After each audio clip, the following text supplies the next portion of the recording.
morning. Do you know what today is besides Sunday? It's a beautiful day. Yes, it is. It's the best day ever. You know why? Because it's today. It's the only day you have at this moment in time. It's the best day ever. Yeah. Yeah. So think about that. Think about that as you embrace your day. If it's the best day ever, what are you possibly going to do to bring that into a demonstration for yourself? First of all, Kamatara, anytime I plan on doing a talk, you can help me write it, sister. I'll tell you that. Yes. Let's give her a hand. I'm telling you. Yeah. Let's give music a hand. They are giving me the chills today. So awesome. Thank you. So part of my talk title is Unbecoming Who You Really Are. Yeah, sit with that for a second. You're scratching your head saying, that doesn't make any sense. I would like to open up with a quote, and I don't know who the author or the writer is, but it spoke to me really deeply. Maybe the journey isn't so much about becoming anything. Maybe it's about unbecoming everything that isn't really you, so that you could be the you were meant to be in the first place. So I'm going to read it one more time, and this time I want you to hear it with the ears that are saying, what does this have to do with meditation? Because this is a month of meditation. That's what we're talking about. So I want you to hear it, but hear it from a place of meditation. Because if it doesn't already rock your world the first time I read it, adding that into it will really throw you off. Maybe the journey isn't so much about becoming anything. Maybe it's about unbecoming everything that isn't really you, so that you can become the you were meant to be in the first place.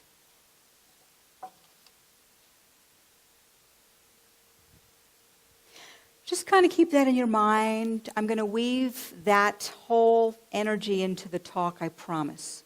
Right now, it's just like an elephant thrown out into the middle of the room, and you're looking at it thinking, what colors will we paint it?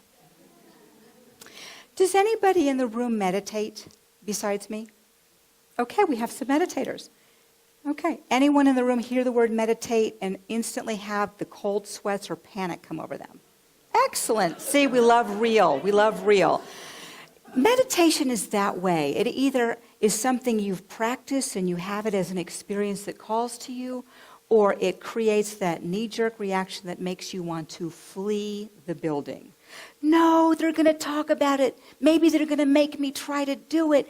No, I tried it once a long time ago. It didn't work at all. So I'm going to tell you how that was my story when I was 16, which was... The fact that I can even remember this story is a good thing. When I was 16, I was in a lot of stress in my family dynamic. And rather than taking the route that some of the other members were choosing to take with chemicals to alter my experience, my family doctor recommended that I take meditation. And that transcendental meditation was the way to go. And to come from a medical doctor is about as left field out in the uni boonies as we could get. So I took the advice and I went to a meditation center and I learned the traditional, as we think of meditation, approach. You sit still, you have a mantra, you chant it, and if you're really, really good, after you've set the clock for 10 minutes, you can make it through. Okay? Like the whole time you're sitting there and you're thinking, am I doing it right? Can I do it? Oh, I'm not supposed to look at my watch. And you're sitting there with your foot tapping, oh, I'm not supposed to be doing that either. And you're fidgeting and you're thinking to yourself, okay, when is this going to work? Like, what am I going to get from this thing? And you're relaxing the best you can, and mind thoughts zoom right by. Oh, you're supposed to sit really quietly, no thoughts, no thoughts. This is why those of you that don't meditate are panicked. Just hearing this is probably making you want to leave. okay? There is chocolate for later. Hold that thought. Okay, so that's what people that have not found their personal path in meditation think of meditation. It's one of those things that you're supposed to sit down, first of all, and be very still. Now, for many people, that's not even possible. I mean, to sit still is just forget it, okay? And then to have a set time you're supposed to follow. The whole time you're thinking, and you're also under the understanding that you're supposed to get something out of this. Yes? I'm supposed to get something if I do this thing. That's the whole reason to do it, right? I'm going to get a prize. Otherwise, why am I sitting there for 10 minutes or 2 minutes trying to be still, not letting these thoughts run in my mind? Well, that actually is a piece of the prize. But wait. Okay, exactly. So I have been listening to Dr. Edward Fliune, who actually wrote the book of the month, The Power of Meditation. Now, the great thing is, I happen to know this lovely gentleman. He is the senior minister at Santa Rosa Center for Spiritual Living, a very large center.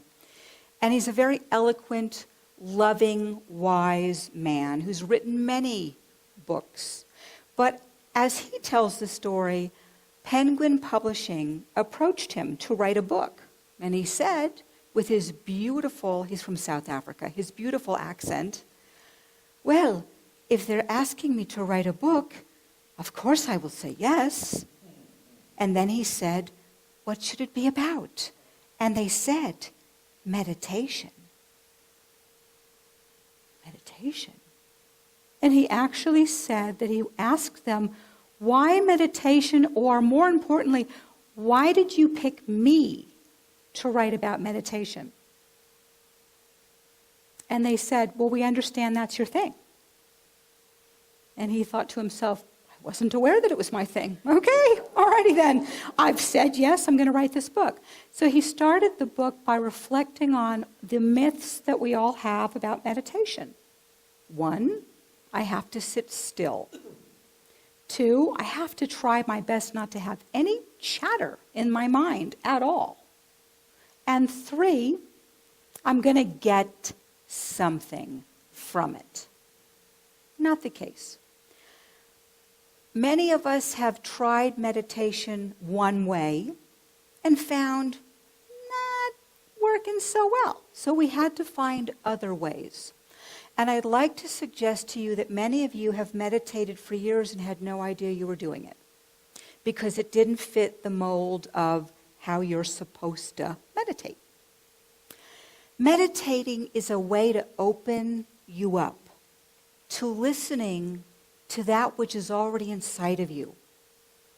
It's to still you, not be silent, but to still you, still your presence, so that you're able to listen to what is wanting to speak to you. It's what I like to call my wisdom counsel, or my intuitive nature that talks to me and tells me what I'm supposed to know and understand. But because we have mind chatter, we can't hear it. But have we ever stopped to listen to what the mind chatter is even telling us? The mind chatter is telling us numerous things. 1, I'm supposed to be doing this at this time. Oh my gosh, am I going to have time to get there because I'm doing this? This is stupid. Why am I doing it? Or the mind chatter is saying something profound, but we're so busy fidgeting with it, we don't listen to what spirit, that presence within us, that divine, magnificent presence with us, is whispering to us. So I'm going to just say that for those of you that golf or garden, that's a form of meditation. Because when you're gardening, I don't think you're there in that tranquil place in Mother Earth thinking, those darn kids are making me nuts. You're usually starting out with those darn kids are making me nuts and moving to a more tranquil place which is why you get such joy out of gardening. Those of you that golf, I can't imagine you trying to get a swing going on, and I'm a novice, so please.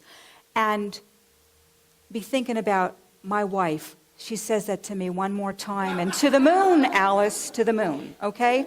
You're in a totally different zone, and you don't realize it. It's meditation. Call it what you want to. It is. For those of you that like to do the laundry, like to vacuum, or do dishes, which are certainly not my things, my beloved loves to do laundry, and I don't understand what it is, but it's very calming and tranquil to her.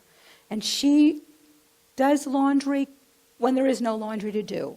The dog could be on a blanket. Come here, I got to do this. Because I've learned that it's a meditative, calming place for her. And I've watched people vacuum when they're stressed out, and that calms them right down. Now, it's the events that are menial, oftentimes, that just let us go into that place where we're open and receptive. And we're calm. And if the only thing you got out of meditation was to feel a little bit calm, a little bit relaxed, a little more open in your breathing, wouldn't that be an amazing gift? The gift isn't going to have a ribbon on it and a bow on it, unless, of course, it does. But there are other people that like to go to the gym, and they like to work out. They like to be on the treadmill, flying at 1,000,000 miles an hour, dripping. That's meditation for them. I know someone specifically that likes to do that with rave loud music in his headphones. And from the chaos of the very loud music, he finds the stillness. So I want to say that many of us have meditated the traditional supposed to way, and it doesn't work because it's not in our nature. And because it doesn't work because it's not in our nature one time, we don't try to find another time. We don't try to find another way. So I would recommend, like many things, when we're changing foods or we're starting a new exercise routine, it takes more than a day. Okay, professional bodybuilders didn't get that way in a day. No matter how much they prayed and visualized, they didn't get that way in a day. So my thought around that is, if it takes anywhere from about 3 weeks to 6 weeks to really have a new habit ingrained, think of some things that you enjoy doing that you would never have considered meditation. And do that thing. And let yourself be in that thing. And then find the calm spot about it. Find the calm spot. And think about, now that I'm feeling kind of calm in my thing, is there any messages coming through me? Is there anything that I want to know or understand? And that's where my lovely little quote comes from. Maybe it's the journey isn't much of anything. Maybe the journey isn't so much about becoming anything. Maybe it's unbecoming every single thing that is not who you are, so that you could be who you were meant to be in the first place. And when you meditate, I'm certain you have had a new idea be blossomed within you. And if that means that you're running the track in your own trance-like state of endorphins being released, and something comes to you that I'm going to write a book now, or I'm going to do this now, or oh my gosh, I think I'll do a triathlon. I got this thing going on. Spirit is speaking to you. We have had a habit for years, at least I have. I'm not wanting to speak for you, maybe you haven't. For years of doing things that were expected. You spoke about that, okay? Yeah, your grandma frightened me. She did. She just frightened me. But frightened me because she reminded me of some of my own relatives. We do things out of habit for years, our whole life. Many of us are in a career we have hated since day 3. But because we had the education that went with it, we just stuck with it. Or many of us don't know what we want to do, so we just drone through doing things we really don't like, hoping, keyword here, hoping, something else will happen. Now, what if meditation was that way? that lets you kind of go inside enough to listen to that creative nature that was saying, oh my gracious, I've been cooking for years and everyone loves my cooking. I think I'm going to write a cookbook. And I don't care if you're 83. If you've been cooking things that everyone loves for years, telling you, can I get the recipe? You should write a cookbook. And you decide that that's the day you want to sit up and write it and share your wisdom. If meditation was that yearning, urging thing that said, oh, yeah, I want to do it. That's what I want to do. And then as you sat or ran or gardened or had just a cup of tea, and the idea came over you, and sometimes the idea doesn't even come through clearly. It's just an overwhelming good feeling about something that wants to be birthed through me. That allows us not to let the committee, we have a committee that tells us, everyone does, don't do that, that's stupid, it's wrong, you'll never make it, forget that. If we're so into our happy space of possibilities and letting go of the part that was not who we were supposed to be, unbecoming, to become the one that's now embracing something that gives us passion and joy. I had an art teacher, many actually, and I always created art teachers that were out of the box, which is great because I'm an abstract artist, and the ones in the box I couldn't resonate with. So the ones that would say things like, well, just try working with the medium. I don't care if it looks like anything at all. So I used to make clay. And what I found about clay was it was a form of meditation. I wedged the clay to get all the air bubbles out of it. I wedged the clay. I pounded the clay, a little anger management coming through. And it was very calming to me. So making something really wasn't the goal here. But then when I started making things, if I made something that really struck my fancy, I proceeded. If I didn't, my instructor said, I'm not interested in how many pieces you make for your grade. So don't be cranking out about a bunch of stuff you don't like. I'm interested in you finding a way to connect with the clay and respect that it's part of Mother Earth and make something that you are pleased with. And if you only turn in one piece you're pleased with, that's all that matters. And then smash the clay and start again. So again, I say that to say it doesn't always matter if we do anything with the thought. But if it creates a space to give us joy and possibility, then isn't that worth it? Isn't that worth it? And if your parents are saying, oh, honey, don't do that. You can't make any money that way. My parents told me not to be an artist because I'd never make any money. I bought that ticket, and I hope not many of you also bought that ticket, But if you have something you're passionate about, do it, and you'll find a way to make money. Okay, but if you're doing things every day you hate,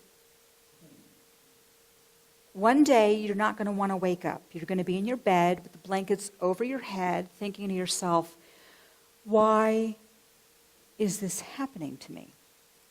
So meditation is another tool. And I want to say this to you. Music is meditation. Okay? If you put on music that is a chant and it allows you to go inward into a space of just being with the vibrations of the music and it clears you and it opens you, I bet you later on through the day, if you feel a little stressed out, if you can take yourself back to the moment when you were calm and happy in the music, it'll be a way all day to assist you to just regroup. If you like to have poetry and you perhaps read a poem before you sit still and allow those words to just wash over you, that's meditation. If you journal and journaling gives you great joy, I like to call journaling a psychic dump or psycho dump, because I write a lot of stuff. And that's where I get to write the things called mad, angry, no. But at the end of it, I come into a peaceful place. So chanting, journaling, things that you might already be doing are meditation. So let's take a moment to think about that terrible lettered word. It's not a four-lettered word. That terrible word, meditation. Change it up. I like to say sometimes I like to call it medication, because when I meditate, I'm in a happy place and I don't need to be medicated. So I want to read something to you. I have a lot of spiritual books, and I'm sure many of you have them. Some of us have them. We haven't read them, but we have them in our bookshelves. And I like to take books, and I like to do what I call my cosmic message or my psychic hit. And I just open it randomly, and whatever comes is the message I'm supposed to understand for the day. And once in a while they're really crazy, but I've learned that if I just let that be the message, it plays out through the day, and I look at it and think, kind of interesting. Okay. So today, The Art of Life by Ernest Holmes is a book on meditation and prayer. Crazy idea, right? Yeah, that Ernest would write something around meditation and prayer. Because meditation is a prayer, and prayer is a meditation. So the little ditty, just a short little ditty. My thoughts are radiant with the light of spirit. There is no darkness in my mind. I am directed by spirit of wisdom. I am guided into right action, into happiness and success. Because the light of spirit shines from the very center of my being. This light illuminates my path and makes straight the way before me. This light is God, the living Spirit Almighty. And Ernest suggests that you pick a passage that calls to you and that you read it. Or a chapter, or a page, or a book, and that you sit with it and you let it just wash over you.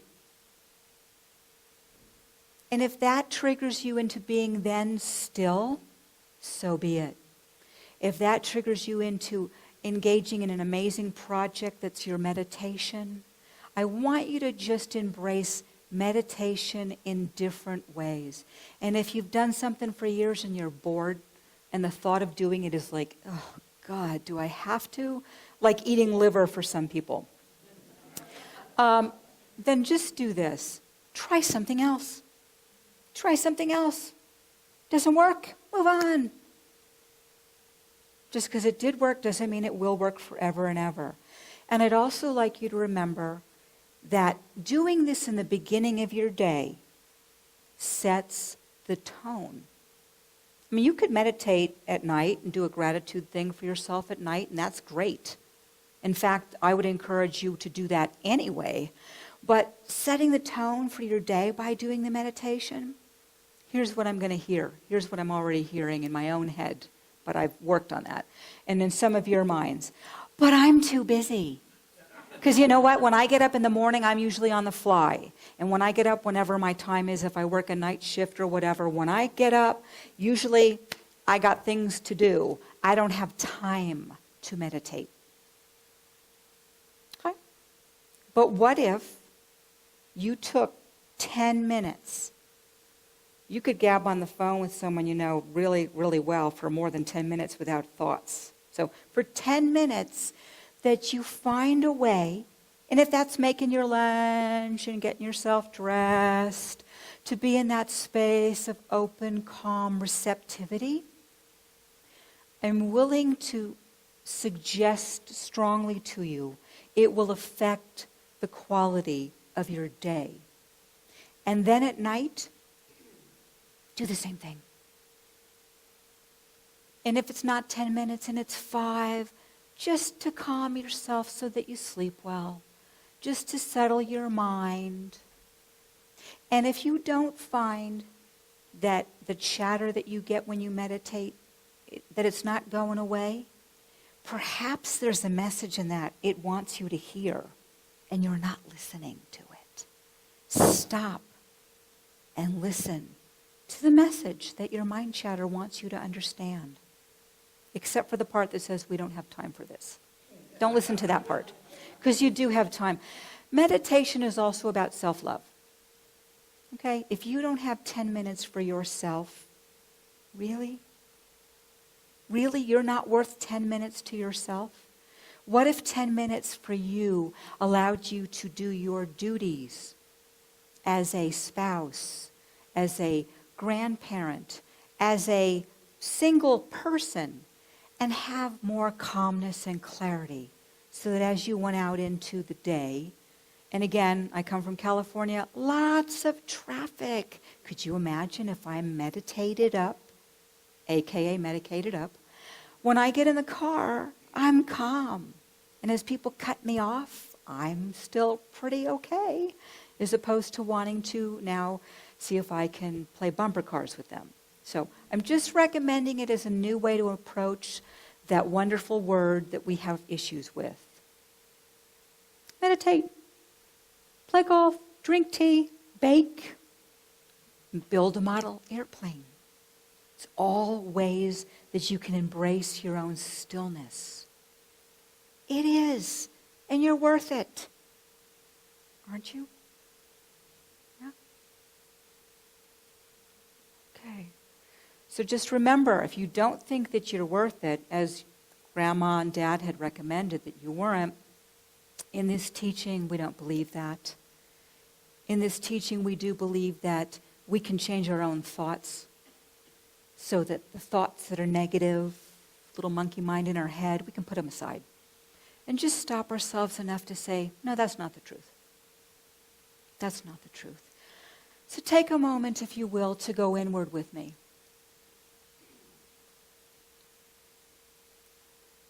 And hear the beautiful trickling sounds of the fountain as a lovely way to just calm and anchor us right now. And to remind us that God, that divine spirit, one universal presence, source, whatever you choose to call it, whatever works best for you, that one which is in and through absolutely every single thing, is the one within you telling you to own your true colors. Own your true colors that are trying their best to shine through. Don't fight them. Let them shine through. Because when you allow that part of you to shine through, everything else falls into place. Everything else allows you to be the bright light with the gifts and talents that you have come here to share. And don't be afraid to let them shine through based on someone else's thoughts and feelings. The more we collectively remember we are connected to one another, and we raise and praise and hold each other up, the greater our day is, remembering it is the best day ever, remembering we have total dominion over our lives. We take charge and we make that contribution with our gifts and talents to allow ourselves to feel good about being on point and on purpose for who we are and what we have to share. And this world, person by person by person, shifts into a far more bright, brilliant, and loving place to live. So knowing that that's who we are and what we're about, I give thanks, great thanks, that we allow that part of us to shine through, and that we put anything that is not that truth, less than that truth, in the back part of our mind, and remind ourselves that is not the truth. So knowing that as we have held this in consciousness together, right here in this very time, we have made a quantifiable shift in our own energy and in the energy around us and out into the community and beyond. So I release this to the action of law, knowing the answers in our meditation that are coming through are yes. They're yes. I let it be, moving any part of me out of the way so that Spirit, Divine Presence, God does the work, and I'm just in the flow. And if any of this resonates with you, anchor it please with me by saying, and so it is.